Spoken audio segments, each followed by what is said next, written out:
시편 85편 13절이 여기서 이 시편 85편 13절이 의가 주의 앞에 앞서가고 주의 길을 닦으리로다 하는 것이 의가 그냥 우리 생각하는 어떤 상상의 어떤 형이 여기서 이 시편 85편 13절이 의가 주의 앞에 앞서가고 주의 길을 닦으리로다 하는 것이 의가 그냥 우리 생각하는 어떤 상상의 어떤 형이상학적인 어떤 개념이 아니라 실질적으로 그 의가 예수 그리스도라고 그렇게 말씀해 주시는 거죠. 그래서 여기 로마서 3장 보면은 의는 없대 하나도 없다. 뭐 계속 그 말씀이 쭉 나오잖아요. 그 말씀 나오면서 21절에 한 의가 나타난다라는 그 말씀을 기록합니다.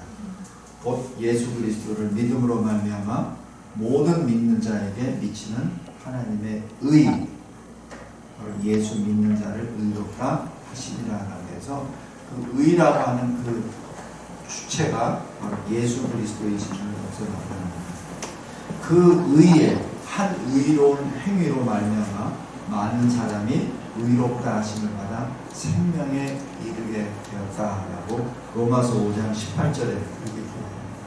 그래서 의라고 얘기하는 것이 그냥 단순한 게 아니란 얘기예요.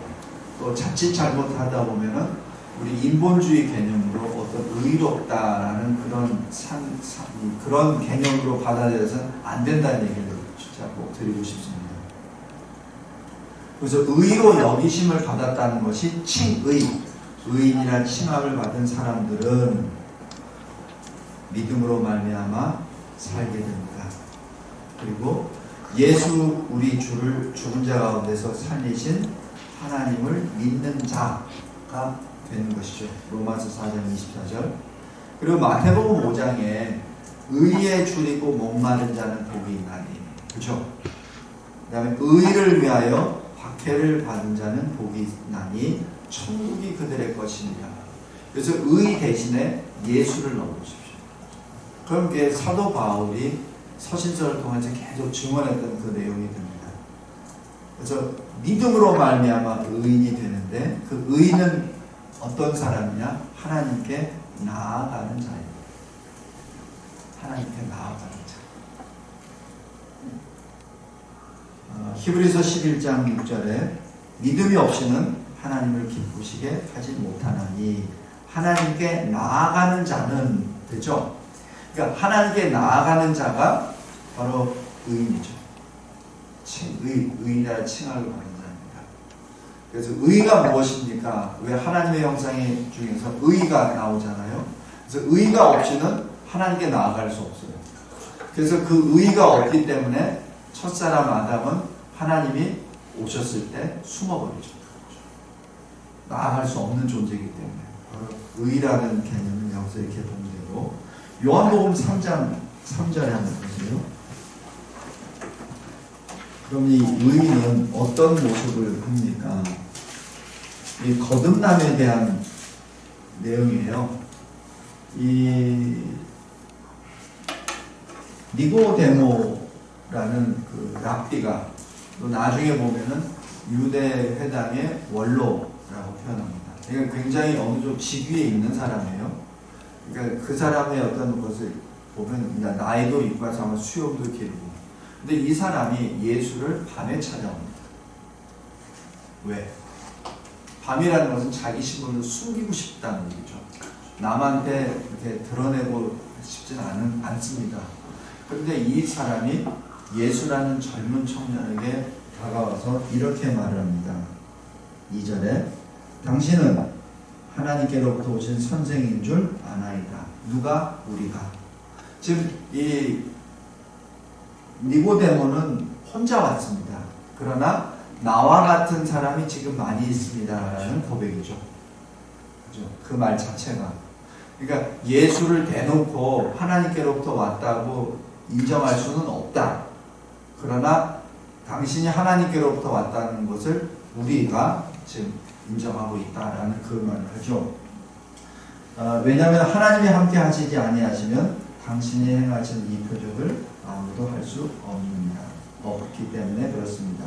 이럴 때 예수님의 아주 특징입니다. 예수님은 빙빙 돌려서 말씀 안 하세요. 그렇죠. 예수님은 사람의 중심을 아시기 때문에 바로 그냥 공격합니다. 바로 그 골수를 쪼개버립니다. 네가 왜 왔는지 알아. 너 지금 영생의 확신이 없지, 구원의 확신이 없지.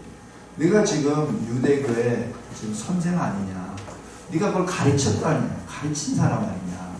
근데 가르친 자가 구원의 확신이 없어요. 영생의 확신이 없어서 밤에 몰래 찾아와서 예수님께 그거를 물으러 온 건데 그거를 얘기하자니 참 입이 열리지 않는 거예요. 이거 예수님 바로 묻습니다. 제가 저기 2008년에 이제 귀국을 해서 교회에 이제 있다 보니까 어느 청년이 40대 되는 청년이 목사님 왜요? 저 질문해도 돼요? 왜 하나님이 아담 지으신 것까지 좋고 생명나무까지 좋은데 왜 선과학을 알리는 나무를 지으셔가지고 실족했습니까? 아주 좋은 질문입니다. 저한테 얘기하는 건 실은 누구한테 물어볼 사람이 없어요. 자기가 교회 생활을 오랫동안 하고 자기는 집사인데 아니 세상에 그런 질문을 하다니 믿음도 없는 사람 이렇게 손가락질 받을까봐 질문을 못하는데 저는 이제 미국에서 갔다 돌아왔으니까 목사도 아니고 강도사로 왔으니까 묻는다고 좋은 질문 나도 싫어 그 질문이니까 저기 웨스트민스터의 그 개핀 교수라고 있어요. 그 당시에 70, 지금 80 돌아가시진 않았어요. 90 가까이 되셨을 텐데 그분이 무슨 암 있어가지고 그걸 이제 낳았는데 그래서 그냥 꼬장꼬장해요. 근데 그분 수업은 보통 한 3시간 또는 4시간짜리거든요. 길어요.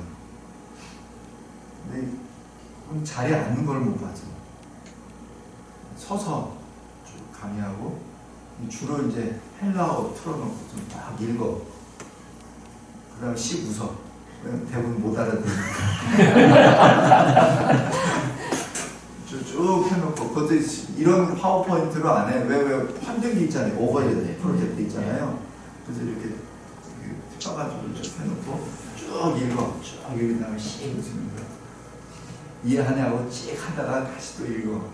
뭐 절반은 알아듣고 절반은 머리만 득적적하고 그러면 이제 강의하시는 분인데 쉬는 시간에 90분 하고 쉬는데 자리에 안 앉아. 서 있어. 그럼 서 있으면 어떻게 하냐면은 이 강의 수강생들이 쭉 줄 서요. 질문하려고. 쭉 줄 서. 그러다가 쉬는 시간이 끝나면 이제 다시 자리에 앉지. 근데 나는 항상 맨 앞에 앉았거든. 잘 못 알아듣고 영어로 하니까 알아듣는 척만 하는 거지 제대로 못 알아듣고 뭘 받아 적어야 되는데 받아 적기도 어렵고 뭐 친절하게 뭐 반복 얘기하는 것도 아니에요. 그냥 아이사야 46:3 뭐 계속 그렇게 얘기해. 제레마야 뭐 그럼 나는 그 표고인데 또 보고 이런 거거든. 이게 계속 적다가 뭘 다 오는데 맨 앞에 있다가 갑자기 일본으로 딱 섰지. 근데 질문한 게 그거였어요. 왜 하나님이 그런 걸 만드셨냐? 안 만드셨으면 우리가 이렇게 신학공 갈 필요도 얼마나 좋게 살겠냐. 웃더라고. 그 양반이 나도 모르겠습니다. 천국에 가서 나도 좀 물어보려고 그래요. 물론 이제 그 해석적으로 하면 돼요. 피조물과 창조주 간의 어떤 선이다. 그리고 하나님이 뭐 아담을 골려주려고 빠뜨려 놓은 것이 아니라 그것은 비록 아담이 왕으로 세웠지만은 네 왕의 왕은 하나님이라는 것을 지키기 위해서 그 선을 하는 것이다. 이게 신학적인 보통 해석이에요. 그래도 그렇지. 그건 좀 너무하지 않습니까? 그냥 뭐 다른 얘기 안 들어요. 자기도 잘 모르겠는데 지가 그렇게 설명해놓고 솔직하게 그 얘기 하더라고요. 그래서 제가 그 얘기를 했어요. 천국에서 좀 물어봅시다. 근데 이 고린도전서 13장에 보면은 물어볼 필요도 없어요. 가면은 바로 알게 돼요. 바로 알게 돼요. 왜 저기 변화산에서 베드로가 모세, 엘리야 얘기했잖아요. 베드로가 언제 봤어? 그 양반도 가방끈도 짧아가지고 어부하다가 갑자기 예수님 만나가지고 하는 건데. 근데 바로 보고 알잖아. 엘리야, 모세 바로 알잖아. 그러니까 천국에 가면은 굳이 질문할 필요도 없고, 근데 단지 딱 한 번은 그것이 모든 것이 다 하나님의 은혜인데, 제가 답을 하나 구한 게 있어요. 제가 신학교 강의하면서 답을 구했는데, 나도 정확히 모르는데, 에덴의 그 첫 모습과 요한계시록의 새하늘 새 땅 새 예루살렘 성과 모습과 어느 게 더 멋있습니까? 요한계시록이 훨씬 더 멋있죠. 아직 저희 창세기 2장에 나와 있는 것은 밭을 갈 사람이 없어서, 그죠? 밭 갈아야 돼요. 그러니까 아담이 가서 일 많이 했을 거야 아마. 3장 넘어가기 전에 일 열심히 했을 거야 아마. 근데 아마 땀은 안 흘렸을 거야. 왜냐하면 땀이라고 하는 거는 3장에 나왔으니까. 그죠? 3장에 가시덤불과 엉겅퀴가 있기 때문에 땀을 흘려야 됐고, 또 거기서 먹고 살기 위해서 일했잖아요. 3장에서는. 근데 2장에서는 먹고 살기 위해서 한 게 아니라 지키고 다스리라는 거거든. 다스리고 지키고 경작하고 하라고 했으니까 이 다른 거야. 그러니까 일이 돼 전혀 다른 일이에요. 근데 가만히 생각해 보니까 새 예루살렘 성 천국으로 돼 있고 거기는 뭐 경작할 것도 없고 제 결론은 하나님이 예비하신 이것을 향해서 예비하시기 위해서 이렇게 한 것이다. 그러니까 굳이 선악과 악을 알리는 나무를 하나님께서 하신 것은 더 좋은 것을 주시기 위하여 하신 것이다. 네, 이해는 잘 모르겠으나 결과론적으로 내가 이렇게 봅니다. 그렇게 설명해요. 제가 저희 선교제가 그렇게 설명해요. 그러니까 그러면 나도 잘 모르는데 그런 것 같다. 괜찮죠? 말씀에 딱 그렇게 나와요. 네, 그러니까. 자, 여기 하나님의 한 의라고 얘기하는 것이, 제가 이게 말씀을 가지고 쭉 하는 게, 의라는 개념을 제가 이 신학사전에도 없어요. 그냥 righteousness, justice 뭐 이런 거 하면은 거기에 따라서 뭐 설명만 했지 그게 뭐야 그거는 없어. 이건 제가 정리한 거예요. 그래서 의인은 하나님께 나아가는 자가 의인인데 어떻게 나아가냐면 요한복음 3장 3절입니다. 예수님이 바로 직격탄으로 나와요. 진실로 진실로 내가 이르노니 사람이 거듭나지 아니하면 하나님 나라를 볼 수 없습니다. 여기 보면은 이 거듭난다, 이 다시라고 아노우벤이라는 거거든요. 저 맨 위에 아노우벤입니다. 헬라어인데 그게 직역을 하면 from above입니다. 위로부터. 그러니까 위로부터 태어나지 아니하면, 또 그것이 여기 again, anew라는 뜻입니다. 다음에 또 그것이 다시 해석하면 reborn from above. 다시 태어났는데 위로부터 다시 태어난 거예요. 여기까지가 여기 성경 사전에 나온 겁니다. 제가 어떻게 보완하느냐면 성령으로. 그러니까 위로부터 난다는 얘기는 성령으로. 성령으로 거듭나는 것. 이게 뭐 특별한 해석은 아니에요. 여러분 다 아는 내용이에요. 근데 그것을 이제 정리 차원에서 하는 겁니다. 그래서 이 거듭남이라고 얘기하는 것이 그겁니다. 근데 저는 이 중생이라는 말을 별로 쓰고 싶지 않아요. 중생이라는 단어를 불교 용어예요. 그러니까 이게 무슨 말인지는 알겠는데 중생을 쓰면은 불교의 중생하고 이거하고 오버랩이 돼서 이 의미 전달이 좀 퇴색될 수가 있습니다. 그래서 제가 중생이라는 말을 의도적으로 제가 안 씁니다. 그래서 어떻게 되냐면은 이 거듭남을 성령으로 거듭남으로 인해서 생명을 얻게 되죠.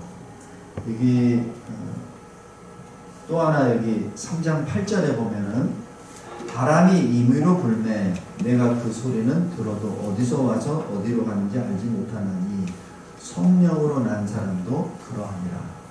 그래서 이 거듭난 사람은 성령으로 난 사람이었어요. 그래서 성령으로 난 사람은 하나님을 기쁘시게 하는 자, 하나님께 나아가는 자가 되죠. 그래서 하나님께 나아가는 자가 되어야 하나님을 위해서 뭘 일을 하게 되겠죠. 그러니까 의가 되고 난 다음에 그 다음에 하나님의 나라 일을 하게 됩니다. 그것이 여기 회개와 회심입니다. 회개와 회심은 사실 같은 말로 서로 사용되기도 합니다.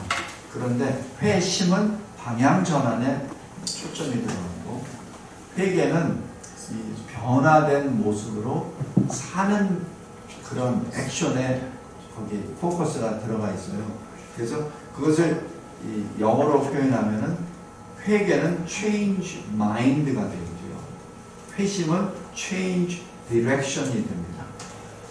그런 의미로 받아들이면 되고, 이 회개라고 얘기하는 것은 내가 지금 여기에 있는데 하나님은 저기에 있고 나는 이 하나님과 정반대로 있는데 내가 여기서 내가 비참하다는 것, 내가 죄라는 것 깨닫습니다. 깨닫고 내가 얼마나 비참하고 얼마나 더럽고 추악하고 깨닫고 다시 돌려서 하나님께로 나아가는데, 나아갈 때 그냥 나아가는 것이 아니라 하나님이 나에게 주시는 계명 말씀을 순종하며 나아가는 거죠. 그게 회개입니다. 그래서 이 회개는 그냥 일회적으로 끝나는 게 아니에요. 회개는 진행형입니다. 그래서 이게 신학적인 용어로 성화, 견인, 아마 그게 다 같이 들어갈 거예요. 그래서 그런 역사가 계속되는 것이 회개고, 회심은 자기 의에서 그리스도의 의로 방향을 바꾸는 것이죠. 이게 회심입니다. 그래서 사울이 바울이 되는 것, 커다란 회심이 되겠죠. 그래서 그리스도 안에서 새로운 피조물이 되는 것, 그것이 회심입니다. 사도행전 9장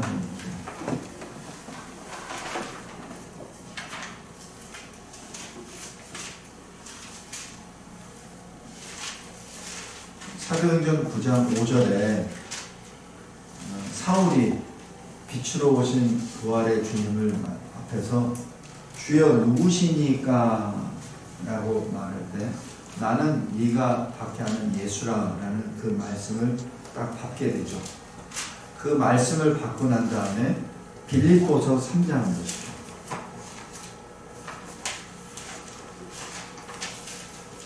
빌립보서 3장 7절, 8절, 9절입니다. 무엇이든지 내게 유익하던 것을 내가 그리스도를 위하여 다 해로 여길 뿐더러 또한 모든 것을 해로 여김은 내 주 그리스도 예수를 아는 지식이 가장 고상하기 때문이라. 내가 그를 위하여 모든 것을 잃어버리고 배설물로 여김은 그리스도를 얻고 그 안에서 발견되려 함이니 내가 가진 의는 율법에서 난 것이 아니요 오직 그리스도를 믿음으로 말미암은 것이니 곧 믿음으로 하나님께로부터 난 의라 라고 그래서 의라고 하는 그 의미 자체가 굉장히 구체적이라는 뜻입니다. 그냥 이 눈에 안 잡히는 어떤 그 애매모호한 형용사의 개념이 아니란 얘기예요. 명상이고, 그리고 그 의는 행동을 일으키는 동사의 의미도 들어갑니다. 그래서 이 성령으로 거듭난다는 것. 여기서 저기 진실로 진실로 이거가 헬라어로 그대로 하면 아멘, 아멘입니다. 그래서 우리는 하나님의 말씀을 받고 아멘으로 화답해요. 근데 예수님은 특징이 아멘, 아멘하고 말씀하십니다. 이게 예수님의 그 화법의 특징 중에 하나입니다. 그리고 이러한 것은 현재 진행형인데 이중정가라는 거죠. 이 신학적으로. 그러니까 우리의 죄의 옷을 주님이 가져가시고 주님이 입으신 의의 옷을 내가 입고, 그래서 나의 죄의 옷을 입으신 주님이 십자가에 달려 죽으시죠. 그러면서 하신 말씀이 텔레스타이, 내가 다 갚았다, 내가 너의 죄값을 다 지불했다 라는 선언을 하시죠. 그것이 it is finished, 다 끝났다, 다 이루었다 라는 그 말씀이죠. 그래서 이 이중정가를 이룩하시는 것을 바로 예수 그리스도의 의가 되고, 그래서 이 요한계시록 22장 14절에 자기 두루마기를 빠는 자들은 복이 있으니 라고 하는 것이, 그 자기 두루마기가 예수 믿음으로 인하여 주님이 주신 의의 두루마기를 빠는 자, 바로 계속해서 말씀과 기도로 거룩하여지고 이 의롭게 새롭게 나아가는 그런 자들을 의미합니다. 그런 자들이 생명나무에 나아가고 새 예루살렘 성에 들어갈 권세를 얻게 되는 것입니다. 이것이 의입니다. 전에 어느 한 장소에서 이거를 말씀을 드렸었는데, 이 마가복음 1장에 보면은 거라사인이 등장합니다. 그런데 예수님이 어떤 치유를 하시고 난 다음에 주로 입담을 나와요. 야이로의 딸 일으키신 난 다음에 그때 제자들하고, 제자 3명하고 또 예수님하고 또 그 부모를 같이 살리잖아요. 그때 예수님 뭐라고 하시죠? 전하지 마라. 또 변화산에서도 마찬가지, 전하지 말라. 어미 명령하십니다. 또 문둥병을 고친 자들에게도 전하지 말라. 그냥 제사장에만 아니라 그렇게만 하십니다. 예수님이 전하지 말라는 것은 예수님이 하신 것을 침묵하라는 얘기가 사실은 아니에요. 근데 왜 전하지 말라고 했을까? 그런데 여기 마가복음 1장에 나와 있는 5장에 나와 있는 이 거라사인에게는 그렇게 말씀 안 하세요. 알려라 라고 얘기했죠. 이게 참 이상합니다. 그 이유가 있어요. 만약에 그냥 귀신 내쫓아고 나병 환자 한 사람이 그냥 전화했을 때는 예수를 뭐라고 표현하냐면, 나 예수라는 사람 만나서 나 나았어. 그러니까 너 고침을 받고 싶으면 예수께로 가. 그럼 예수가 뭐예요? 고치는 사람. 그죠? 그 정도 선밖에 안 돼. 그런데 이 거라사 이 군대 귀신 들린 자는 그거를 전하는 게 아니에요. 잘 보세요. 마가복음 5장 19절 20절에 보면은 집으로 돌아가 주께서 내게 어떻게 큰 일을 행하사 너를 불쌍히 여기신 것을 내 가족이 아니라, 예수님이 말씀하십니다. 근데 이 군대 귀신 들렸던 자는 뭐라고 하냐면 예수께서 자기에게 이 말씀합니다. 그러니까 지금 이 군대 귀신 들린 자가 전한 것은 예수는 주, 쿠리어스, 주님이라는 증거입니다. 여기 주라고 하는 헬라어는 쿠리어스는 이 출애굽 3장 14절에는 여호와입니다. 그러니까 예수가 바로 여호와야. 예수가 주님이셔. 라는 것을 증거한 거죠. 왜? 온전히 주님을 만났거든. 온전히 회심했거든. 온전히 회개했거든. 그러니까 예수님이 이를 아시니까 가라, 전하라 그러고. 근데 다른 사람들에게는 전하지 말라고. 다른 사람. 왜? 예수를 그냥 귀신 내쫓는 사람, 나병 고치는 사람, 그 정도밖에 전하지 않으니까. 그러니까 예수님이 행하신 것만을 전하면 안 되고, 복음의 핵심은 예수님이 누구라는 것을 전해야 되거든요. 근데 보통들 우리가 예수로부터 받은 것만 얘기를 해. 예수가 누구라는 건 전하지 않고. 그게 전도의 한계입니다.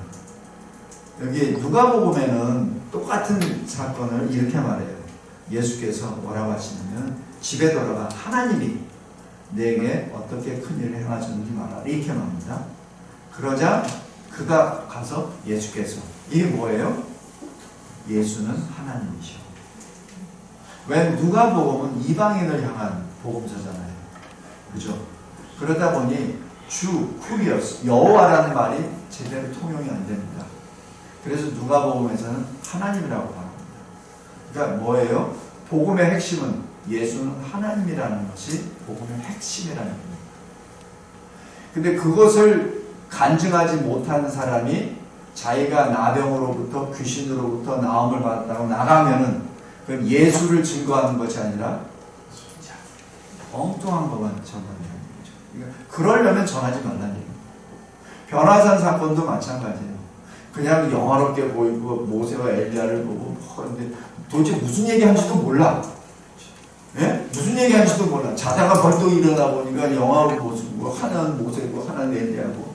그러니까 베드로가 한 얘기가 내가 여기서 초막 셋을 지었더니 하나는 이거밖에 기억이 없어. 근데 누가복음 9장에서는 정확하게 얘기하잖아요. 예루살렘에서 별세하신 거죠. 그 별세가 나중에 또 언급하겠습니다. 그게 엑소더스, 출애굽입니다. 그 진리를 지금 온전히 깨닫지 못한 상태에서는 입다물고 있어. 그래서 나중에 변화산 사건을 나중에 기록하게 됩니다. 그것이 베드로서에도 나와요. 그래서 중요한 것이 뭐냐면 being이 돼야 된다는 얘기죠. being이 되지 않고 doing, 어떤 증언을 하게 될 때는 오류에 빠져버립니다. 그 예수는 그것을 원하지 않으세요. 먼저 피조물이 되라는 거죠. 먼저 그리스도 안에서 새로운 피조물이 돼서 그 다음에 예수를 증언하라는 거예요. 우리 목회 현장도 마찬가지예요. 교회 내에서 무슨 일을 많이 하죠. 뭐 쉬지 않고 막 하죠. 그것이 나쁘다는 것은 결코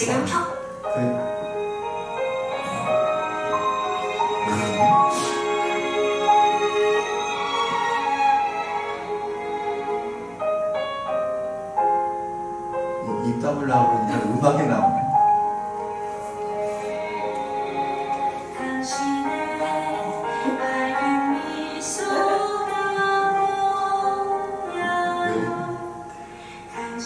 슈리야, 입 다물어. 조용히 해. 나오지 마. 슈리야, 이거 스톱해. 슈리야, 슈리, 이건 이제 틀지 마. 조용히 해. 고마워. 이제 다시 좀 등장 안 했으면 좋겠는데.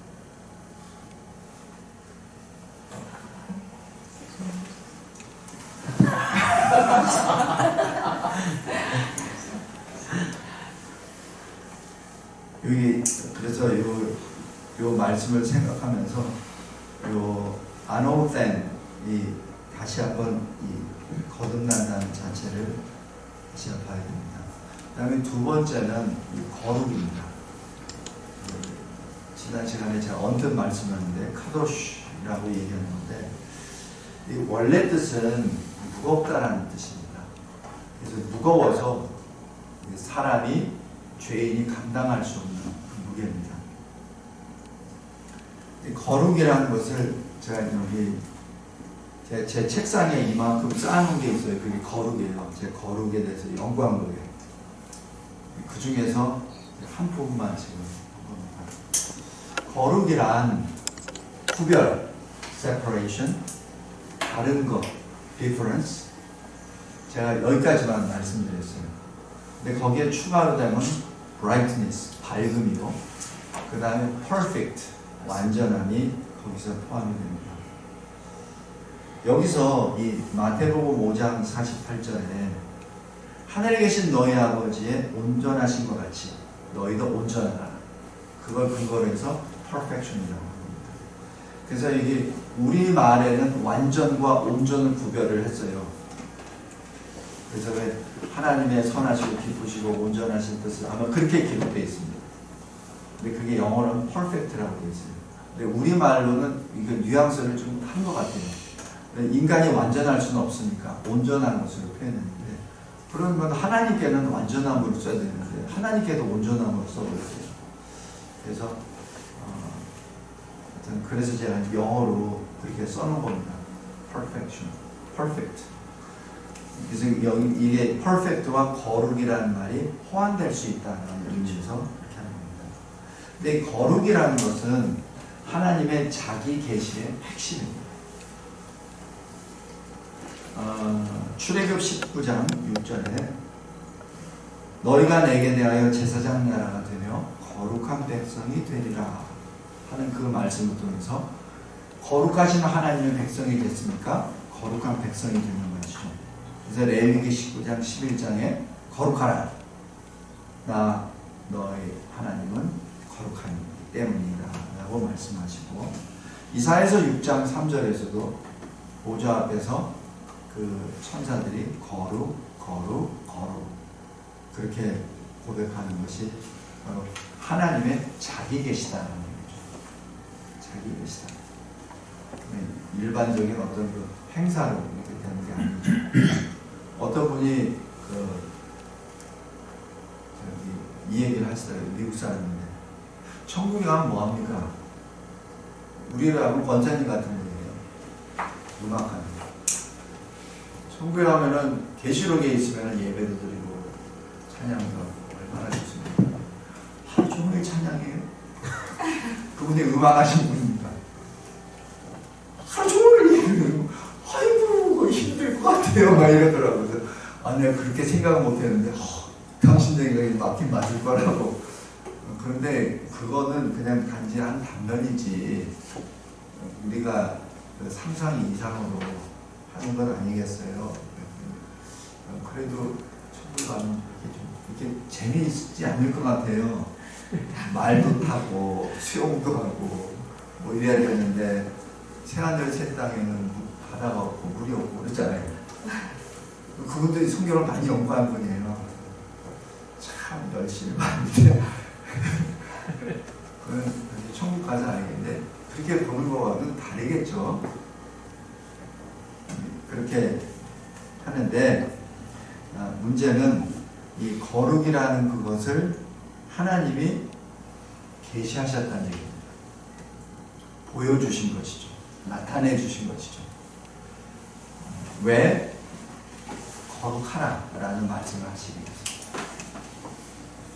여기 시편 89편 7절에 보면 하나님은 거룩한 자의 모임 가운데서 매우 무서워할 이시오며 라고 그렇게 말합니다. 여기 거룩한 자의 모임이 무엇입니까? 구원받은 자들이죠. 이 땅에서는 교회를 의미하죠. 근데 왜 무서워합니까? 거룩은 공의와 연결이 되기 때문에 그렇습니다. 의와 연결이 되기 때문에. 또 모든 거룩한 자들이 주와 함께 합니다. 스가랴 14장 5절입니다. 그것 때문에 창세기 3장 8절에 하나님께서 오실 때 아담이 숨어버립니다. 그런데 여기서 핵심이 요한계시록 에스겔 36장입니다. 한번 보시겠습니다. 에스겔 36장.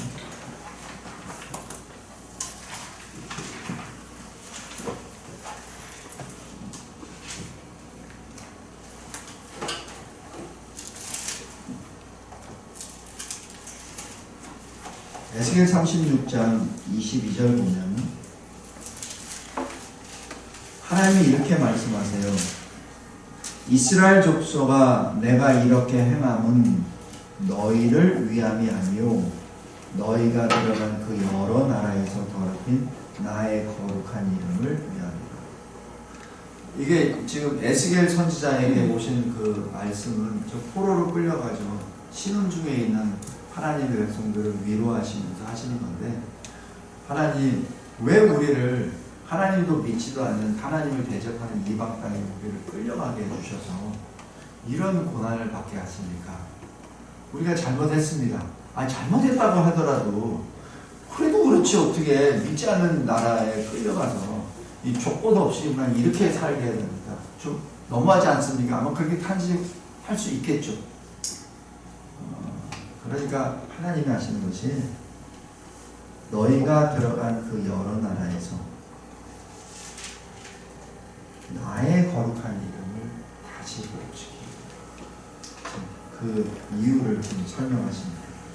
그래서 23절에 여러 나라 가운데서 더럽혀진 이름 곧 너희가 그들 가운데서 더럽힌 나의 큰 이름을 내가 거룩하게 할지라.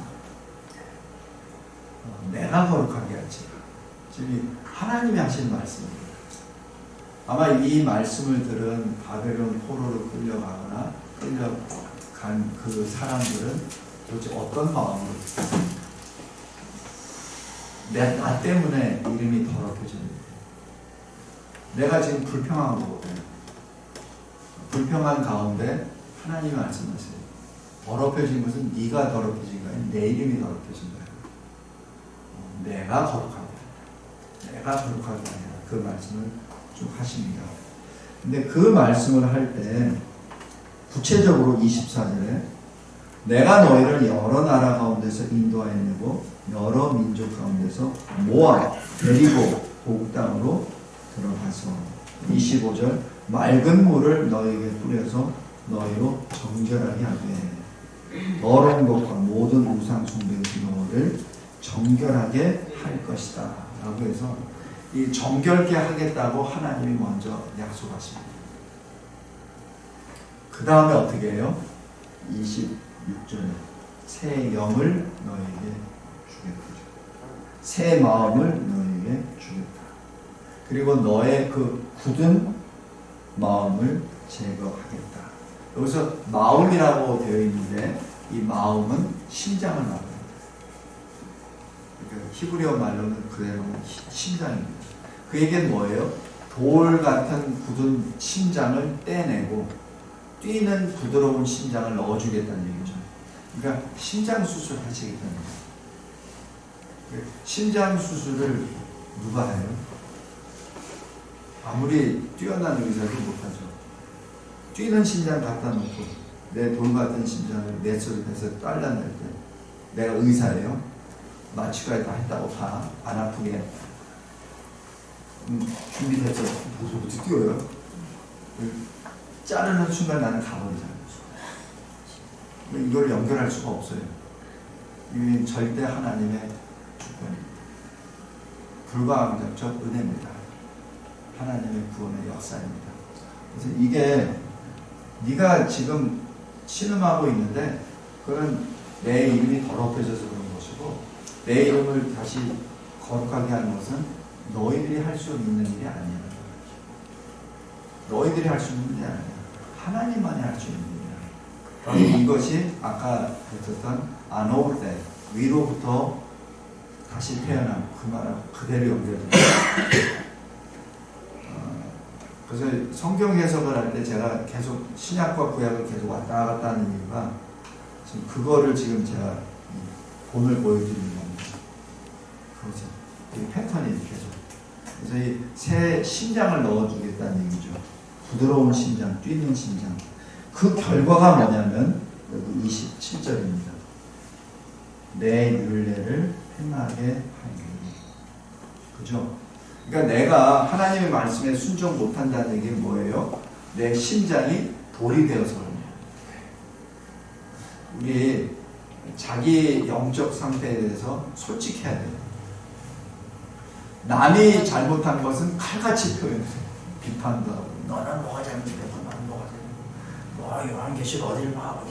이 귀 지적은 잘해. 근데 정작 내 문제에 대해서는 왜 이렇게 관대한지 몰라. 그럴 수도 있지. 이렇게.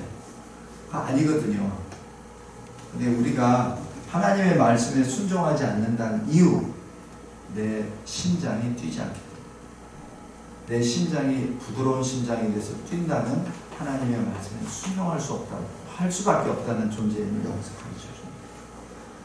네가 진정으로 심장 수술이 제대로 됐느냐 확인하는 것, 말씀 순종을 하느냐, 그거 얘기하는 거예요. 말씀 순종을 제대로 안 하느냐? 그럼 너 심장 수술 잘못된 거야. 돌심장에 돌심장, 동심장을 넣는 거야. 지금 그 얘기입니다. 그러면서 여기 28절에 내가 너희 조상들에게 준 땅에서 너희가 거주하면서 내 백성이 되고 나는 너희 하나님이 되리라. 그렇게 됐을 때 너는 내 백성이 되는 거야. 이게 뭐예요? 하나님 나라 완성. 그죠? 하나님 나라가 되려면 하나님이 계셔야 되고 백성이 있어야 되고 땅이 있어야 되는데, 그죠? 그러려면 너희 조상들에게 준 땅으로 땅 됐잖아요. 하나님이 됐잖아요. 그럼 뭐가 있으면 돼요? 내 백성이 되는 거죠. 그 내 백성이 어떻게 된다고? 구체적으로 하나님 말씀에 순종할 때. 그래서 여기 마지막 말은 어느 신학자가 쓴 겁니다. 하나님의 거룩이 최고로 나타난 것, 하나님의 공의가 최고로 나타난 것, 하나님의 사랑인 거죠. 그래서 하나님의 사랑과 거룩, 하나님의 공의는 뗄래야 뗄 수가 없는 관계라는 얘기죠. 이게 거룩입니다. 이 거룩이 주기도문에서도 또 나와요. 이름이 거룩히 여기심을 받으시오며 라고 그렇게 말합니다. 근데 이 말씀을 계시록 4장 8절 한번 보세요. 계시록 4장에서는 성부 하나님 앞에 예배드리는 게 나온다고 그랬죠. 근데 4장 8절에 네 생물은 각각 6날개를 가졌고, 이 6날개는 거기 이사야서 6장 똑같아요. 그 안과 주위에는 눈들이 가득하더라. 그들이 밤낮 쉬지 않고 이르기를 거룩 거룩 거룩. 그렇죠? 이게 이 하나님을 지금 부르는 노래입니다. 거룩 거룩 거룩. 자, 이 하나님의 그 이름을 부르면서 그 하나님이 과거, 현재, 미래, 영원하신 분이라는 것을 노래합니다. 그러니까 하나님의 무한성, 영원성과 거룩성이 바로 연계가 되는 것이죠.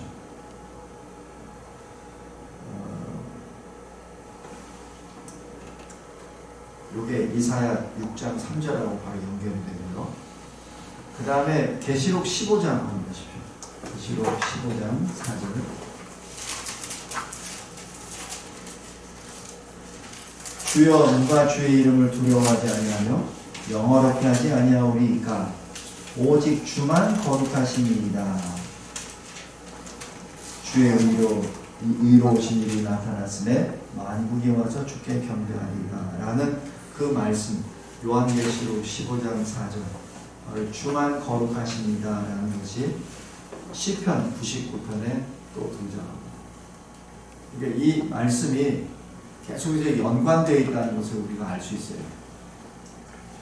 그래서 계시록에 나타나는 것은 장차 이루어질 일이지만 이미 구약에 다 예언된 말씀들을 반복하여 따릅니다. 사실 성경 해석은 특별한 것이 아니라 이미 주님이 말씀하신 것을 우리가 발견하는 거예요. 발견해서 그 발견하는 것을 내 삶 속에 해석하고 적용하는 것이 성경 해석입니다. 베드로전서 2장 9절 10절에 아주 우리 잘 아는 내용입니다. 너희는 택하신 족속, 왕같은 제사장, 그리고 거룩한 나라. 거룩한 나라.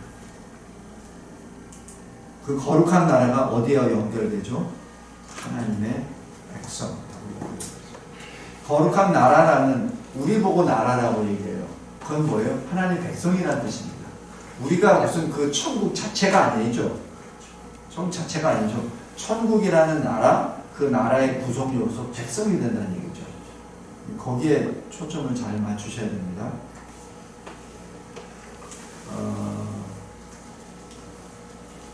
이것이 출애굽 19장하고도 또 연결이 됩니다. 한번 잠깐 보겠습니다. 출애굽 19장.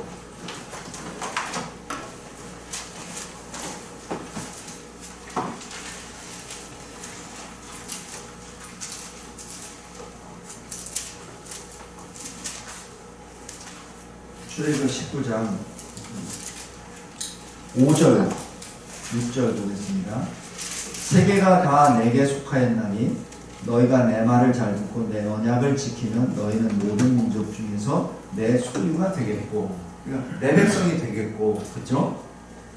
너희가 내게 대하여 제사장 나라가 되며 거룩한 백성이 되리라.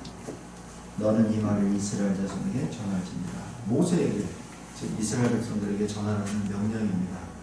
이 말씀이 바로 하나님의 백성이 된다는 그 사실입니다. 그 백성이 되려면 어떻게 돼요? 내가 하는 말을 잘 듣고 라는 그 말씀이 들어오죠. 그 다음에 베드로전서 1장 15절에 오직 너희를 부르신 거룩한 이처럼 너희도 모든 행실에 거룩한 자가 되라. 여기서 키포인트, 행실에 거룩하라는 얘기죠. 행실에 거룩하라는 얘기는 바로 지혜와 연결됩니다. 네, 알겠습니다. 지혜. 그 말씀이 레위기 14장 19장에 거룩하라 내가 거룩하니 라는 그 말씀과 또 연결됩니다. 그래서 이 거룩이라는 이 단어는 이 하나님께서 자기 백성에게 계시하실 때 나타난 굉장히 특징적인 한 모습이기도 합니다. 근데 그 거룩이 예수의 거룩으로 또 연결됩니다. 우리 누가복음 5장 한번 보세요.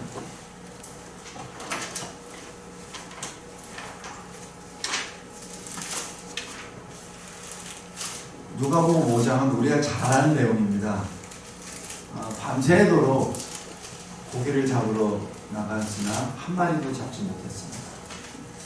그랬을 때 아침에 여기 4절에 보면은 그물을 말씀이 이렇게 나왔어요. 시몬에게, 베드로에게 깊은 데로 가라.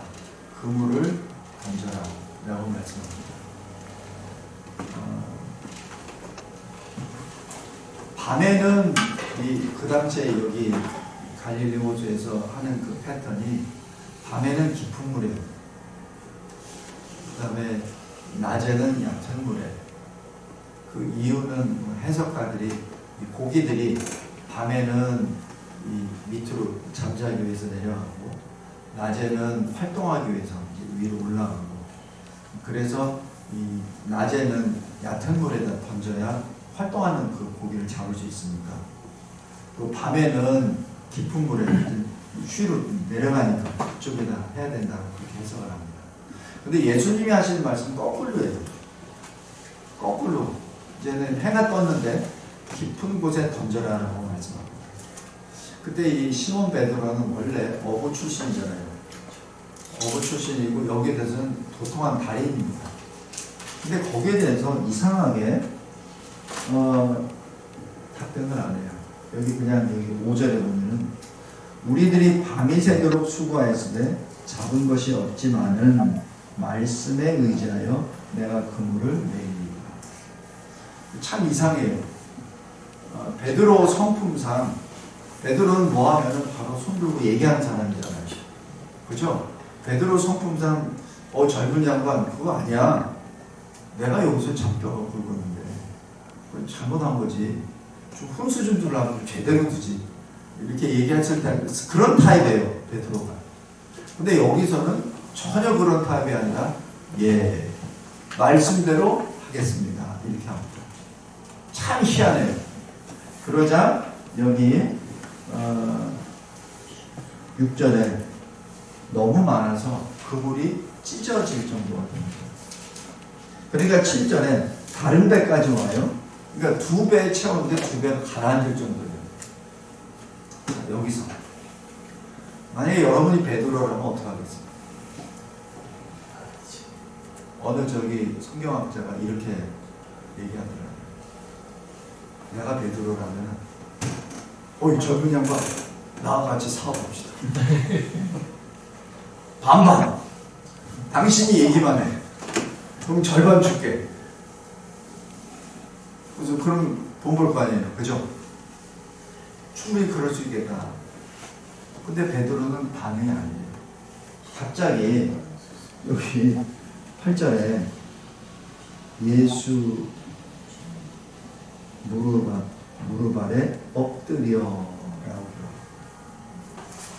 지금 고기를 막 잡고 있는 지금 그 상황이에요. 두 척이 가라앉을 정도 되니까 얼마나 입은 귀에 걸려 있고 그냥 한 마리라도 놓치면 안 되잖아요. 그 와중에 예수 무릎 아래 엎드렸다는 얘기예요. 일은 안 하고. 이 이상하지 않아요? 그죠? 우리 저희 모세처럼 40년 동안 광야에서 있으면서 저 이스라엘 어떻게 구원해야 됩니까? 라고 생각했다고 별로 베드로 그렇게 생각하고 싶지는 않아요. 열심히 일한 어부인데. 근데 이 어부가 갑자기 이상해. 그래놓고 또 이상한 말을 해요. 주여 나를 떠나소서. 나는 죄인이다. 이 표현이 뭐하고 똑같아요? 이사야서 6장. 이사야 6장하고 너무 같아요.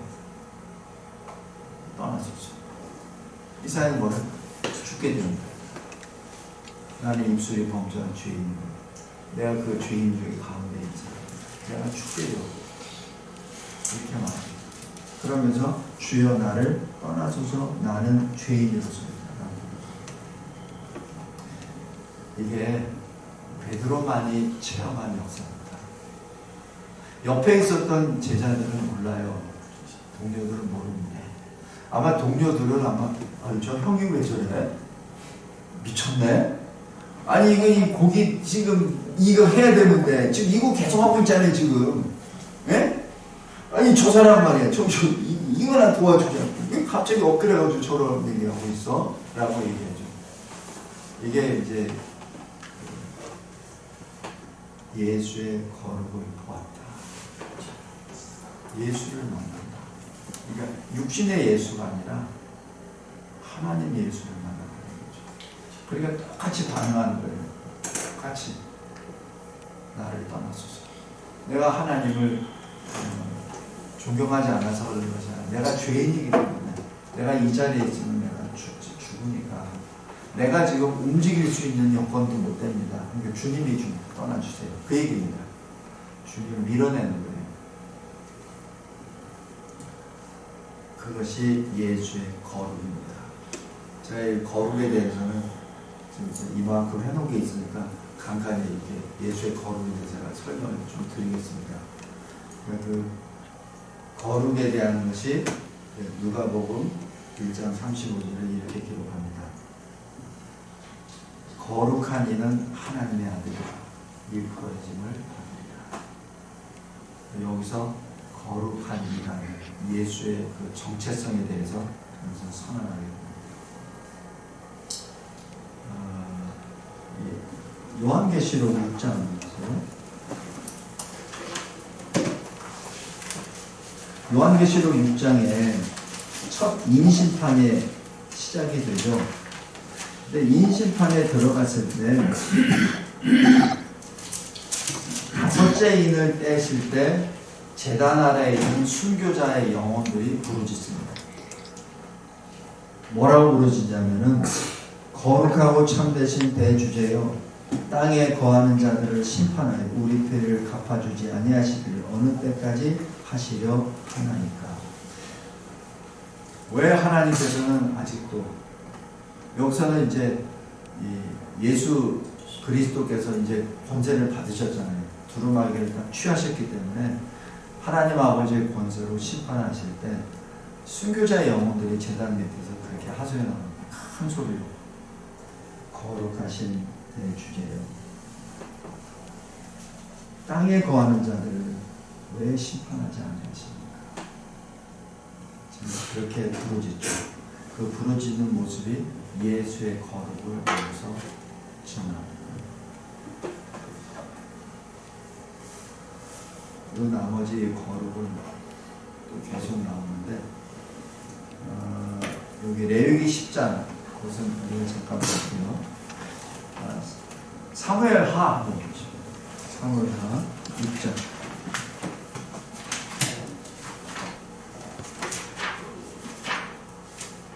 하나님 궤를 옮겨요. 옮길 때 참 여기서 재밌는 모습이 나오는데 여기 2절 보십시오. 다윗이 일어나 자기와 함께 있는 모든 사람과 더불어 바알의 유다로 가서 거기서 하나님의 궤를 메어 오려 하니 라고 합니다. 처음에 시도는 하나님의 궤를 어깨에 메고 오려고 했었어요. 그게 원래 레위기에 원래 돼 있잖아요. 그렇게 메라고 돼 있잖아요. 그래서 고리까지 다 만들어놨잖아요. 근데 3절에 보면은 그들이 하나님의 궤를 세술에 심고 짚고 이렇게 나옵니다. 그래서 여기 2절과 3절 사이에 뭐가 있었던 것 같아요. 이게 최초에는 어깨에 메고 오려고 했는데 나중에 어떤 뭐 누군가의 뭐 간언이나 뭐 이런 거 있어가지고 세술에다가 박았습니다. 원래 언약궤가 저기 블레셋에 갔다가 세술에 왔잖아요. 아마 그래서 그런 건지 어떤 건지는 잘 모르겠지만 지금 생략이 되어 있습니다. 그런데 여기 6절에 나본이 타작마당에 이르러서 소들이 뛰므로 우사가 손을 들어 하나님의 궤를 뚫었다라고 기록합니다. 우사는 이 언약궤를 모시고 있는 그 장소에 있었던 아비나답의 사람입니다. 그러니까 누구보다도 이 언약궤를 가장 지근거리에 있었던 사람이죠. 근데 이 소가 뛰니까 뭐 왜 뛰는지는 모르겠습니다. 여기에 5절에 보면은 뭐 비파, 수금, 악기 뭐 해가지고서 계속 연주하고 사람들도 막 환호성하고 했으니까 어떤지는 모르겠지만은 그랬을 때 언약궤가 흔들어서 땅에 떨어지니까 탁 손을 댄 거죠. 근데 하나님 죽이시고 이거 여기에서 또 그렇게 평가를 합니다. 왜 죽이신가? 첫 번째, 네가 하나님의 인재를 상징하는 언약궤가 땅에 떨어질까봐 걱정이 돼서 손을 듭니다. 네가 하나님보다 더 강합니다. 지금 엄한 질책입니다. 네가 감히 하나님을 보호합니다. 그 보호한다는 그 마음 자체가 교만이죠. 거기에 대해서 엄히 꾸짖으시는 있으나 또 하나는 그래 설사 진흙에 떨어졌다 하자. 그럼 진흙에 떨어지면 더러워지니까 이렇게 했다. 그럼 네가 진흙보다 더 깨끗하게. 네 손이 진흙보다 더 깨끗하게. 더 정결한 거죠. 그래서 네가 언약궤에서 너의 정결치 못함을 어떻게 그렇게 감히 하나님의 거룩 앞에 그렇게 내놓는 거죠.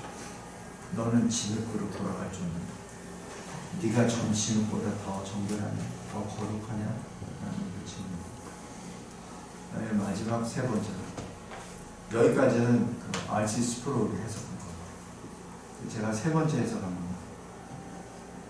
왜 순례해요? 하나님의 말씀에 순종하는 다윗이 왜 순례해요? 하나님 말씀 불순종입니다. 그러니까 그게 다윗은 우리 잘 알잖아요. 믿음의 거장이에요. 물론 실수도 있었지만은 시편의 한 40% 정도가 다윗 쓴 거 아닙니까? 그 정도 거인이에요. 믿음의 거인입니다. 그럼에도 불구하고 그도 인간이에요.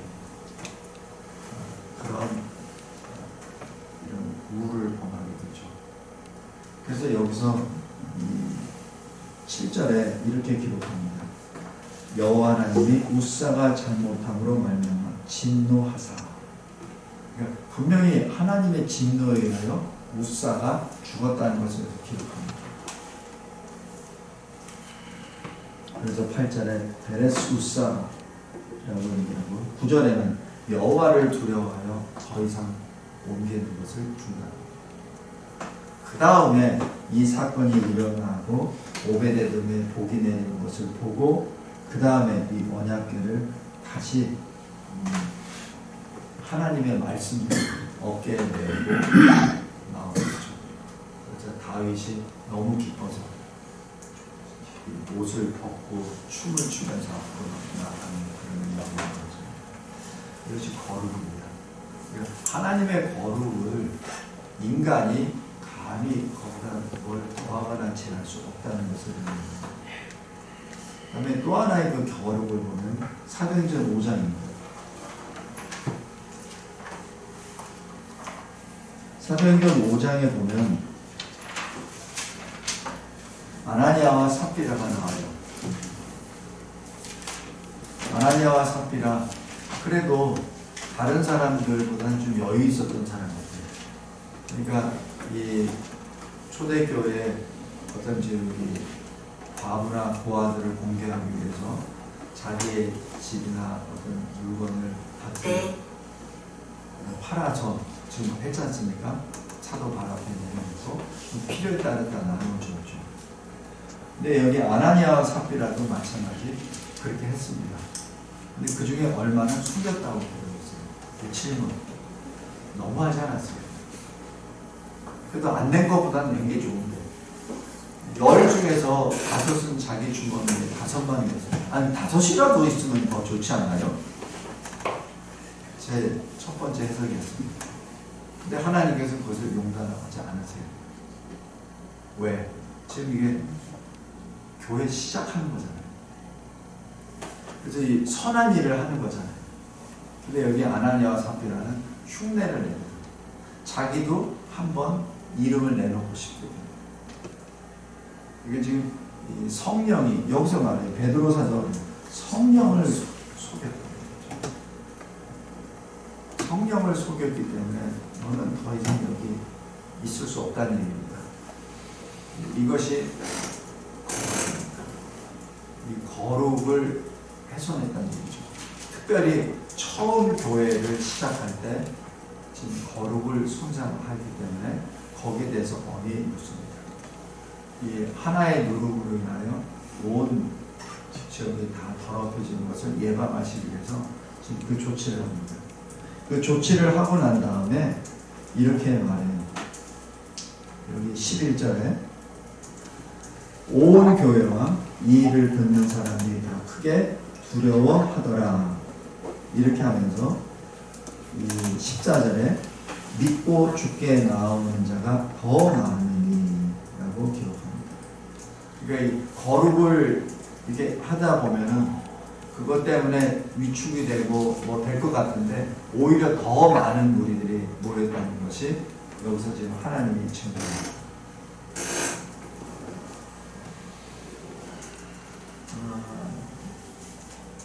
거룩에 대해서는 18장 하면 요한계시록 18장 4절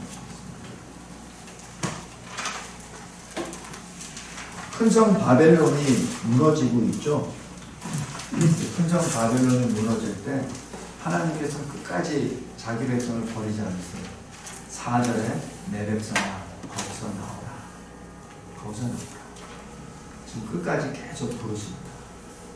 그리고 22장 14절에 자기 두루마리를 빠는 자는 복이 있다라는 그 말씀을 22장 14절에 이렇게 말씀하십니다. 이것이 거룩입니다. 이 거룩을 하나님께서 계시하셨다는 얘기는 그 계시를 받은 자가 그 거룩의 길을 따라오라는 의미로 하신 것이죠. 그냥 하나님의 거룩을 과시하시기 위해서 하신 것이 결코 아니라는 겁니다.